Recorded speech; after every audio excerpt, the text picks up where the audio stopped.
திருப்பத்தூரில் புத்தாண்டு சந்திப்பு நிகழ்ச்சி மற்றும் முப்பெரும் விழா நடைபெற்றது.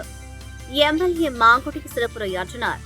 சிவகங்கை மாவட்டம் திருப்பத்தூரில் பாரதி இலக்கிய கழகத்தின் 40வது ஆண்டு விழா, திருப்பத்தூர் எழுத்தாளர்கள் கூட்டமைப்பின் 6ஆம் ஆண்டு விழா, திருப்பத்தூர் கோயில் தோப்பின் 1ஆம் ஆண்டு விழாவை முன்னிட்டு புத்தாண்டு சந்திப்பு நிகழ்ச்சி பிரபாசெல்வி மஹாலில் நடைபெற்றது. இதில் எழுத்தாளர்கள் தலைவர் பழனியப்பன் தலைமை தாங்கினார். பேராசிரியர் சுப்பிரமணியன், பாபா அமீர் பாதுஷா ஆகியோர் முன்னிலை வகித்தனர். பாரதி இலக்கிய கழகத்தின் தலைவர் ஜெயச்சந்திரன் வரவேற்று பேசினார்.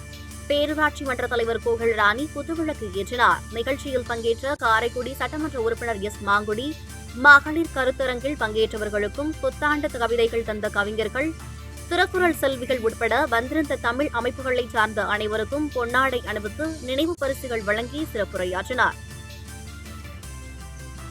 விழாவில் முன்னாள் எம்எல்ஏ அருணகிரி, பத்திரிகையாளர்கள் சங்க அமைப்பு செயலாளர் கவிஞர் அப்பச்சி சபாபதி, ராமநாதபுரம் தமிழ்ச்சங்க நிர்வாகிகள் மங்கள சுந்தரமூர்த்தி, கவிஞர் மணிவண்ணன், காரைக்குடி பாரதி தமிழ் கழக தலைவர் மெய்யாண்டவர், தேவகோட்டை KMS சிந்தனை சோலை நிறுவன தலைவர் KMS தெய்வசிகாமணி, வைகை பாரதி, கோவிந்தராஜன், குத்புதீன், வைகை பிரபா, முனைவர் வேலாயுத ராஜா, பேராசிரியர் பாலசுப்ரமணியன், ஆசிரியர் சர்க்கரை முகமது, ஆசிரியர் சந்தான கிருஷ்ணன், கிறிஸ்துராஜா மெட்ரிகுலேஷன் மேல்நிலைப்பள்ளி தாளாளர் ஏடி விக்டர் மற்றும் பலர் கலந்து கொண்டனர்.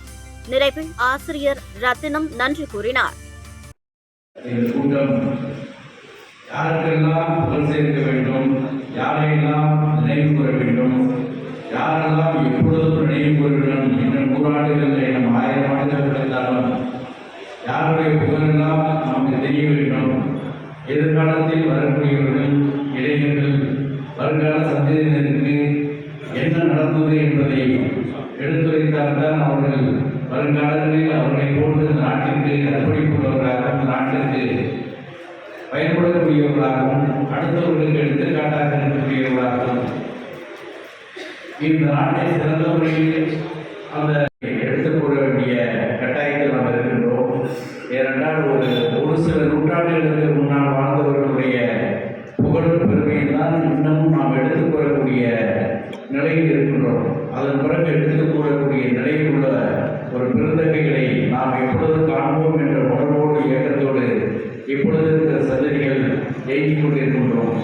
ஆகவே ஒரு சில நூற்றாண்டுகளுக்கு முன்பாக இருந்த அந்த நல்ல உள்ளங்கள் இந்த நாட்டிற்காக, இந்த சமூகத்திற்காக, இந்த சமுதாயத்திற்காக செய்த தொண்டுகள், அவர்கள் அர்ப்பணிப்புகள் இன்றும் போற்றப்படுகின்றன. இவையெல்லாம் வருங்காலத்திலும் அது போன்ற சமுதாய பணிகள் எல்லாம் போற்றப்படக்கூடிய